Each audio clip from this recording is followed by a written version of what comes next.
Have you ever looked out your window at night and wondered if something was looking back?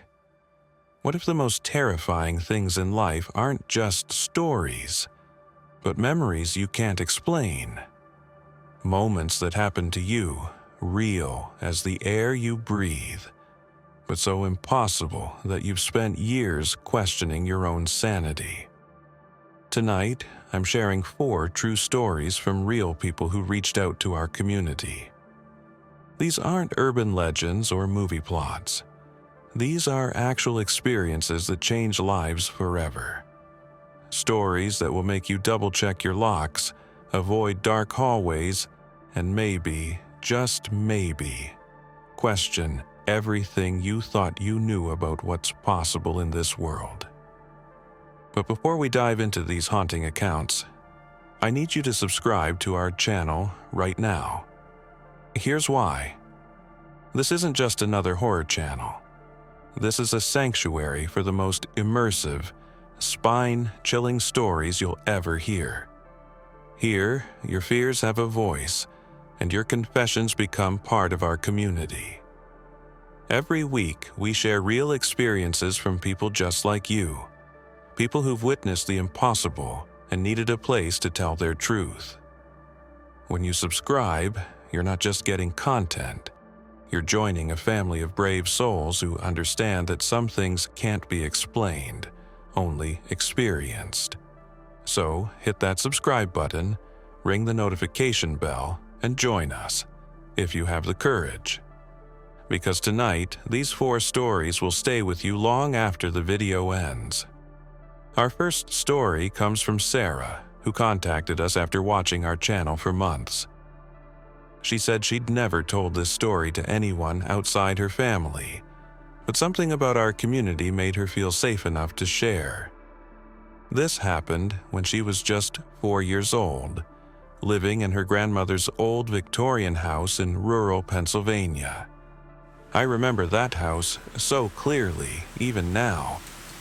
It was one of those old places where every floorboard creaked, where shadows seemed deeper than they should be, and where the wind through the trees sounded like whispers. My mom and I were staying there while my dad was deployed overseas, and my grandmother and great-grandmother lived there too. 4 generations of women under one roof. And somehow, I was the only one who saw what I saw. It started with sounds.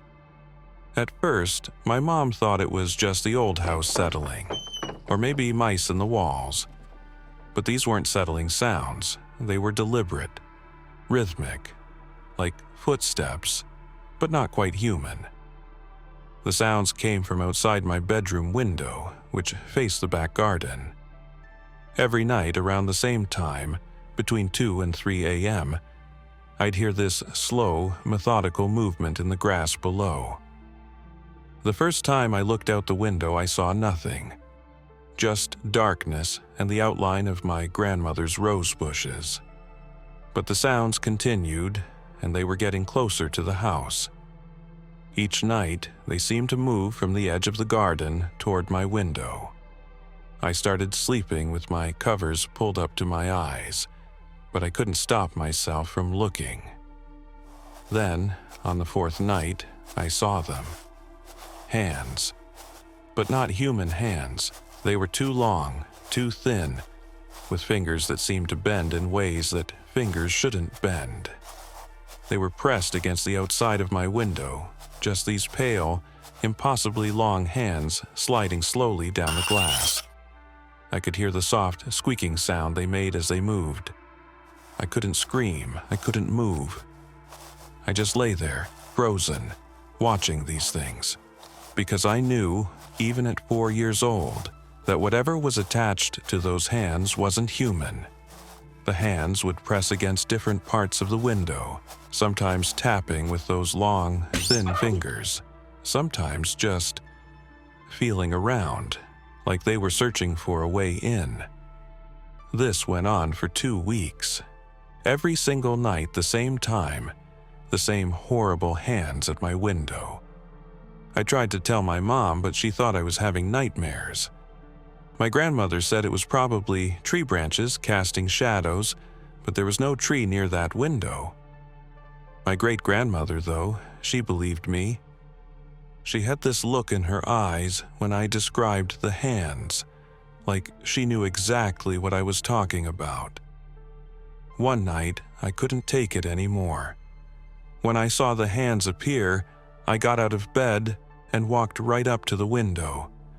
I put my small hand against the glass, right where one of those long, pale hands was pressed from the outside.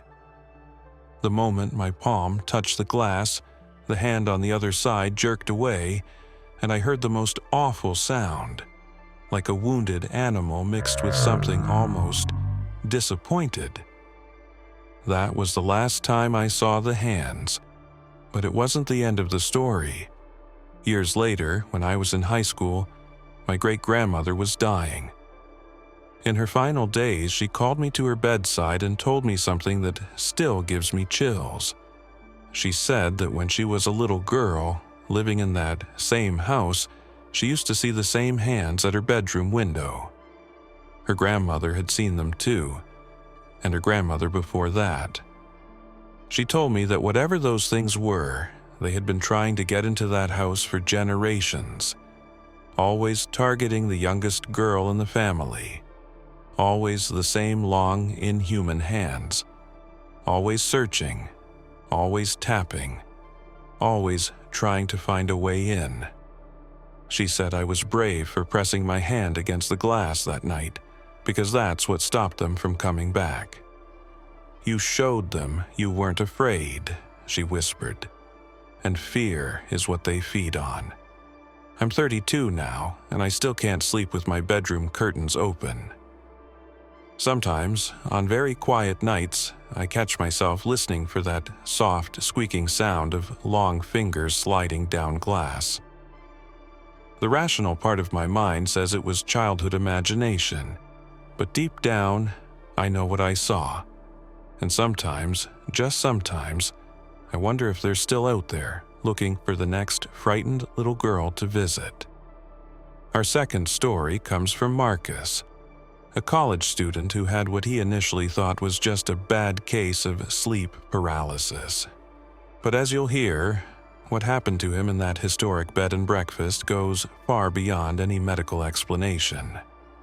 I was 19, traveling with my girlfriend to visit her parents in Vermont. We'd booked a room at this charming bed and breakfast, one of those places that advertises itself as steeped in history and full of old-world charm. The building dated back to the 1700s, and our room was on the third floor, with slanted ceilings and windows that looked out over rolling hills. The first night was fine.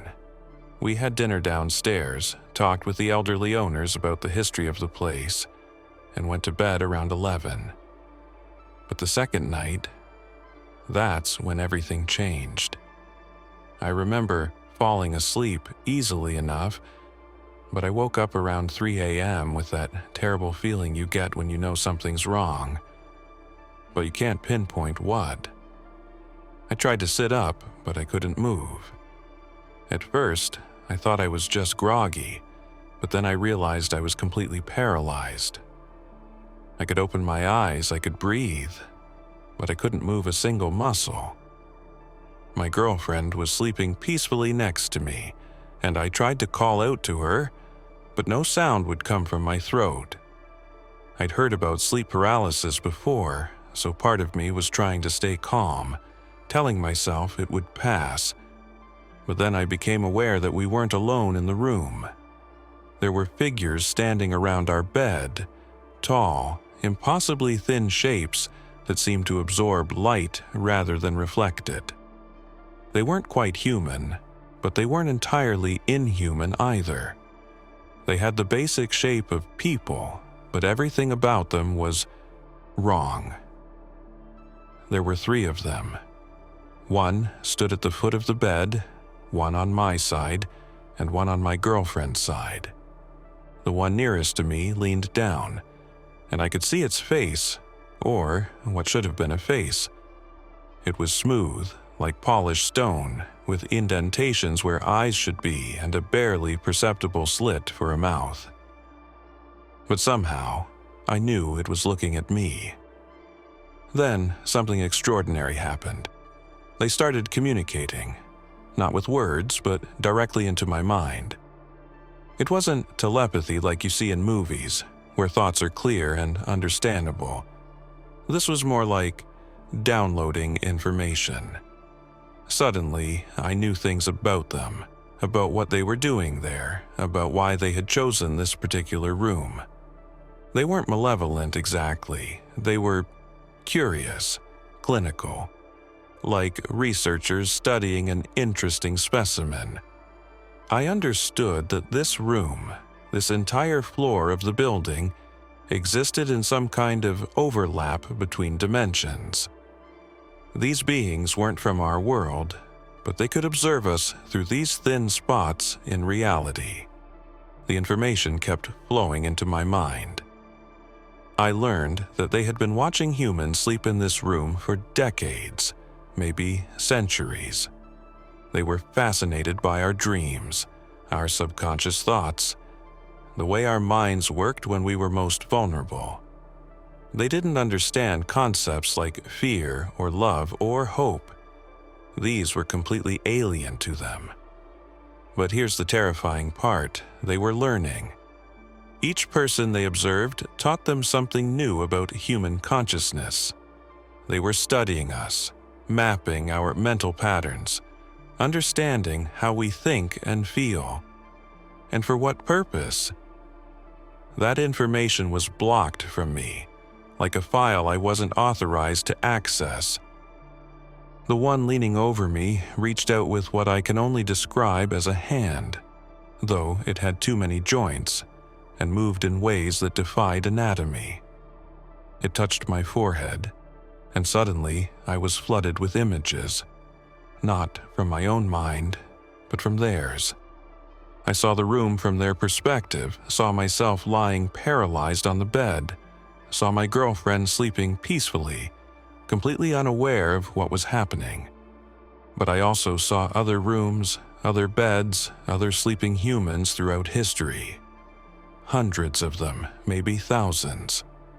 All observed, all studied, all completely unaware that they were being watched by beings from another dimension. The scope of this research, this observation, was staggering. Then, as suddenly as it had begun, it was over. The figures simply faded. Not walked away, not disappeared. Faded, like they were never really solid to begin with. The paralysis lifted, and I could move again. I immediately woke my girlfriend, babbling about what had happened, but she thought I'd just had a nightmare. We left the next morning, cutting our trip short. I told the elderly owners that we had to get back early for school, but I could see something in the old man's eyes when I mentioned having trouble sleeping. He knew. He'd probably had other guests complain about nightmares in that room. That was 5 years ago, and I still think about it constantly. Not because it was terrifying, though it was, but because of what it implied. We're not alone, and we're not unobserved. There are intelligences out there studying us, learning from us, and we have no idea why. Sometimes I wonder if I was chosen to see them, to carry this knowledge. And sometimes I wonder, what did they learn from observing me? Our third story comes from Jennifer, who grew up in what seemed like a perfectly normal suburban home in Ohio. What started as harmless sibling pranks turned into something that would terrorize her family for years and leave them questioning the very nature of reality. I was 12 when it started, living in a split-level house with my parents and my 2 brothers, Mike, who was 14, and Danny, who was 8. It was one of those typical American neighborhoods where nothing exciting ever happened, where the biggest drama was whose turn it was to mow the lawn or who left dirty dishes in the sink. Mike had always been a prankster. He'd hide behind doors to scare us, put plastic wrap over the toilet seat, move our stuff around just to mess with us. So, when strange things started happening in our house, we naturally blamed him. When Danny's toys would be found in completely different rooms than where he'd left them, we'd yell at Mike. When books would fall off shelves for no reason, we'd accuse Mike of rigging something up. The problem was, Mike started insisting it wasn't him. And my parents believed him because some of these incidents happened when Mike was at school or at friends' houses. That's when my mom, probably just trying to keep the peace, suggested that maybe we had a friendly ghost. She said we should give it a name, make it feel welcome, and maybe it would settle down. Danny, being 8, thought this was the coolest thing ever. He decided to name our ghost Steve, after his best friend at school. So we started talking to Steve. "Good morning, Steve," we'd say when we came downstairs for breakfast. "Good night, Steve," when we went to bed. It became this family joke, this harmless game we played. For a while, it seemed to work. The strange incidents became less frequent, and when they did happen, we'd just laugh and say, "Oh, that's just Steve being playful." But then things started escalating. Objects didn't just move, they moved while we were watching. I'll never forget the first time I saw it happen. I was doing homework at the kitchen table and my pencil case was sitting right next to my notebook. I looked away for maybe 3 seconds to check my textbook, and when I looked back, the pencil case had moved about 6 inches to the left. Not fallen, moved, like someone had carefully picked it up and placed it in a new spot. I called out, "Very funny, Mike." But Mike wasn't even home, he was at basketball practice. That's when it really hit me that something impossible was happening in our house. But instead of being scared, I found myself saying, "Thanks for moving my pencil case, Steve, but could you put it back, please?" And I swear to you, it moved back. Right in front of my eyes, that pencil case slid 6 inches to the right, back to its original position. That's when I realized we weren't just imagining things, and this wasn't Mike playing pranks. We had somehow invited something into our home, and it was responding to us. It knew its name, it could understand us. And that should have been terrifying, but at the time it felt almost friendly. The incidents became daily occurrences. Steve would turn lights on and off, move objects around, even change the TV channel. My little brother Danny started having full conversations with empty rooms, talking to Steve like he was right there. And sometimes Danny would laugh at things that no one else could hear, like Steve was telling him jokes. But then Steve started getting possessive. If we had friends over, strange things would happen. Guests would feel uncomfortable, like they were being watched. One of my friends swore she saw a shadow figure standing behind me when we were doing homework together, but when she pointed it out, there was nothing there. The breaking point came during Danny's 9th birthday party. We had about 10 kids over, and everything was going fine until we started playing hide and seek. One of the kids, a little girl named Emma, hid in the coat closet. When we found her, she was hysterically crying, saying that someone had been whispering in her ear, telling her to go away, and that she didn't belong here. That night, after all the guests had gone home, my parents sat us down for a serious talk. My dad, who had been skeptical about the whole Steve thing, admitted that he'd been experiencing things too. Doors that he knew he'd locked would be found wide open in the morning. He'd hear footsteps upstairs when everyone else was downstairs. And sometimes, he said, he'd catch glimpses of a figure out of the corner of his eye. Always just out of direct sight. My mom had had enough.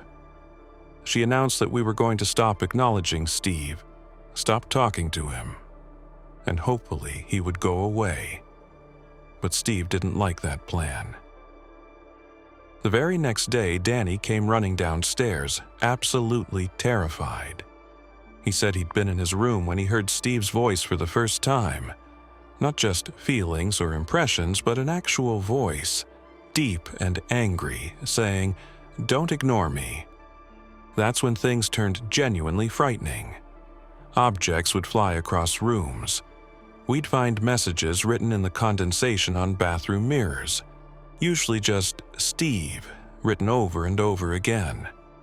The house would be freezing cold in some spots and burning hot in others. And worst of all, we started seeing him. Not clearly, never clearly, but we'd catch glimpses of a tall, dark figure standing in doorways or at the top of the stairs. Danny swore he could see Steve's face sometimes, and he described it as sad and angry at the same time. The poor kid started having nightmares every night, waking up screaming that Steve was mad at us for trying to make him leave. Finally, my parents called in a priest. I'm not particularly religious, but at that point we were desperate. The priest blessed the house and performed what he called a cleansing ritual. He told us that sometimes, when families unconsciously invite spiritual entities into their homes, those entities can become attached to the emotional energy of the household. The activity stopped after that. No more moving objects, no more cold spots, no more glimpses of shadowy figures. But it left us all changed. Danny especially took years to get over his fear of being alone in rooms. And sometimes, even now, when I'm visiting my parents, I catch myself almost saying, "Hello, Steve," when I walk through the front door. Because part of me still wonders, is he really gone? Or is he just waiting for us to acknowledge him again? Our final story tonight comes from Robert, who grew up on a farm in rural Kentucky. What he experienced as a child would haunt him for decades, and when he finally returned to investigate as an adult, he discovered a truth that was somehow even more terrifying than the original encounter. I was 7 years old, living on my grandfather's farm about 20 miles outside of Louisville. It was one of those places where you could go hours without seeing another soul, where the nearest neighbor was a mile away, and where the only sounds at night were crickets, owls, and the occasional lowing of cattle in the distance. I loved that farm. I had my own little dog, a beagle mix named Buddy, and we'd spend our days exploring the fields, climbing trees, and getting into the kind of innocent trouble that farm kids get into. My grandfather raised cattle, and we had maybe 40 head scattered across 160 acres of rolling pasture and woodland. The first sign that something was wrong came from the animals. Buddy, who was usually fearless and would chase anything from rabbits to raccoons, started refusing to go into the back pasture.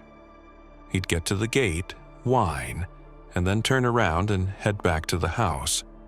The cattle were acting strange too, bunching up together in one corner of the field instead of spreading out to graze like they normally did.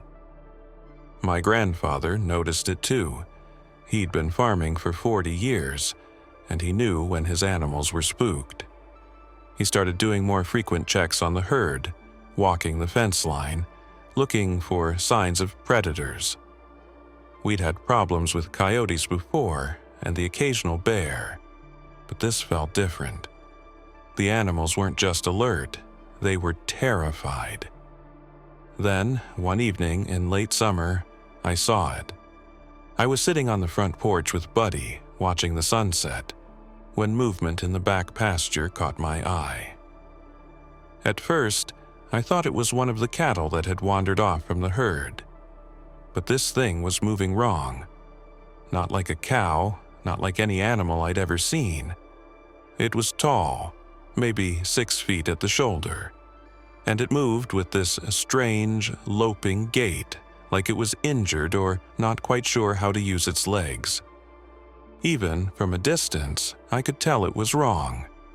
Its proportions were off, its movement was unnatural, and there was something about the way it held its head that made my stomach turn. Buddy saw it too. He started whimpering and pressed himself against my legs, trembling. I'd never seen him so scared.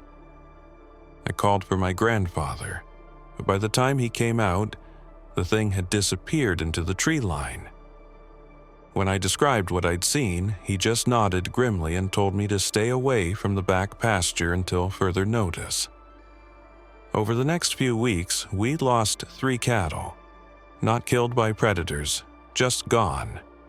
Disappeared without a trace, leaving no blood, no signs of struggle, nothing. My grandfather was beside himself. He'd never lost livestock like this before, and the local sheriff couldn't offer any explanation either. Then came the night that changed everything. I was sleeping in my room on the 2nd floor when Buddy's barking woke me up. He was downstairs at the back door, barking like I'd never heard him bark before. Pure terror and aggression mixed together. I looked out my window toward the back pasture, and that's when I saw it clearly for the first time. It was standing under the big oak tree at the edge of the pasture, and the moonlight illuminated it perfectly. It wasn't any animal I'd ever seen in books or on TV. It stood upright like a person, but its arms were too long, hanging down almost to its knees. Its head was wrong. Too big, sitting on a neck that was too thin, and its legs, they bent backward at the knees, like a bird's legs, but thick and muscular. But the worst part was its face. Even from that distance, I could see that it was looking right at me. It had eyes, large, reflective eyes that caught the moonlight like a cat's, and they were fixed on my bedroom window. It knew I was watching it, and somehow I knew it wanted me to see it. We stared at each other for what felt like hours, but was probably only a few minutes. Then, without breaking eye contact, it opened its mouth. And I swear to you, it smiled. Not like an animal showing its teeth, but like a person smiling. A deliberate, knowing smile that made every hair on my body stand up. The next morning, my grandfather found tracks. Not hoof prints or paw prints, but something else entirely. They looked almost human, but the toes were too long, and there were claw marks at the tips. The stride was wrong too. Each step was nearly 4 feet apart, like whatever made them had impossibly long legs. We left the farm 3 days later. My grandfather sold the cattle and the property within a month. He never talked about what we'd experienced, and for years I convinced myself it had all been a childhood nightmare. But the memory never really went away. 23 years later, after my grandfather passed away, I decided to go back. I needed to know if what I remembered was real, or if my child's mind had created a monster out of shadows and fear. The farm had changed hands several times, and the current owners were happy to let me walk the property and reminisce. I found the old oak tree where I'd seen the creature. It was dead now, struck by lightning years earlier, according to the current owners. But at its base, partially covered by fallen leaves, I found something that made my blood run cold. Bones, lots of them. Cattle bones, based on the size, but they were arranged in neat piles sorted by type. Ribs with ribs, leg bones with leg bones, skulls in their own pile. No animal organizes bones like that. No predator sorts its kills with that kind of methodical precision. Whatever I'd seen all those years ago, it wasn't just intelligent. It was deliberate. It had been living on our land, taking our cattle and arranging their remains like some kind of twisted collection. I never found out what it was. I've researched cryptids, unknown species, local legends. Nothing matches what I saw. but I know it was real. And sometimes when I'm driving through rural areas late at night, I find myself scanning the tree lines, wondering if there are more of them out there. Wondering if they're still watching us, still collecting, still smiling that terrible, knowing smile. These 4 stories represent just a fraction of the experiences that people have shared with our community. Each one reminds us that the world is far stranger and more mysterious than we often allow ourselves to believe. Sarah's childhood terror, Marcus's interdimensional encounter, Jennifer's family haunting, and Robert's rural nightmare. They're all connected by one common thread. They happen to real people, in ordinary places, during what should have been normal moments. I want you to know that this channel exists as a safe space for experiences like these. If you've seen something you can't explain, if you've lived through moments that defy logic, if you carry memories that seem impossible but feel undeniably real, you're not alone. You're part of a community of brave souls who understand that some truths can't be proven, only shared. So I'm asking you, share your experiences in the comments below. Tell us about the shadows you've seen, the voices you've heard, the encounters that changed your life. Your story might be exactly what someone else needs to hear to know they're not losing their mind. Join our community of souls brave enough to speak their truth. If these stories gave you chills, if they reminded you of your own unexplained experiences, then hit that subscribe button right now. Because next week I'll be sharing even more accounts from our viewers. Stories of shadow people, time slips, and encounters with entities that shouldn't exist. Who knows? Your story might be next. Until then, stay curious, stay brave, and remember, you're never alone in the dark.